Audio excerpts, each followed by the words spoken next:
तर इथे आज मी साबुदाणा खीर बनवली होती, तर एवढी टेस्टी झाली होती काय सांगू तुम्हाला। तर तुम्हाला ही रेसिपी ट्राय करायची असेल तर सगळ्यात पहिल्यांदा तुम्हाला साबू भिजत घालावे लागतील। तर इथे 2 ते 3 तास साबू भिजत घालायचे, चांगले सुकलं त्यातलं पाणी वितळून घ्यायचं। तर हे असं सुक्के झाले पाहिजे, साबू चांगला भिजला पाहिजे। नंतर सगळ्यात पहिल्यांदा कढईत आपल्याला तूप टाकून त्याच्यात ड्रायफ्रूट्स भाजून घ्यायचे आहेत। तूप चांगले इथे मी हे करून घेतलेलं आहे। याच्यात आपण आता हे मी ड्रायफ्रूट्सचे तुकडे करून घेतलेले आहेत। तर हे आपण याच्यात चांगले भाजून घ्यायचे।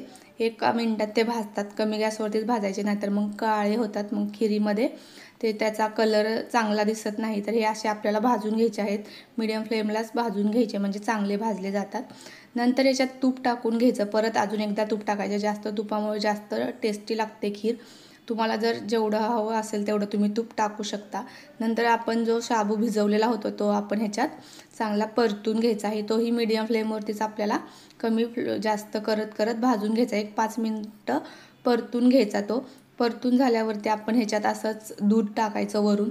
तर इथे मी अर्ध्या लिटरची खीर बनवली होती। इथे साबू खूप थोडा टाकायचा, जास्त नाही टाकायचा। तर इथे मी 1 कप साबू टाकला होता, त्याला अर्धा लिटर दूध टाकलं होतं, त्याच्यातच तो चांगला हे झाला होता, तेवढी कन्सिस्टन्सी त्याची चांगली ही झाली होती।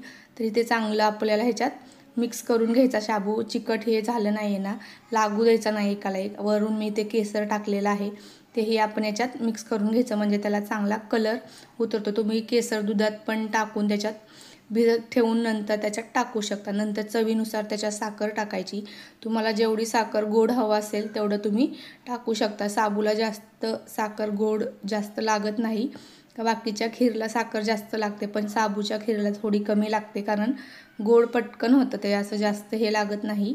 तर साखर तुमच्या अंदाजे तुम्ही चवीनुसार टाकायची। नंतर आपण जे ड्रायफ्रूट्स भाजले होते ते पण आपण ह्याच्यात टाकून घेणार आहे। तर 1-10 मिनिटात ही खीर होऊन जाते आणि पटकन बनते, फक्त साबू भिजवलेले पाहिजेत।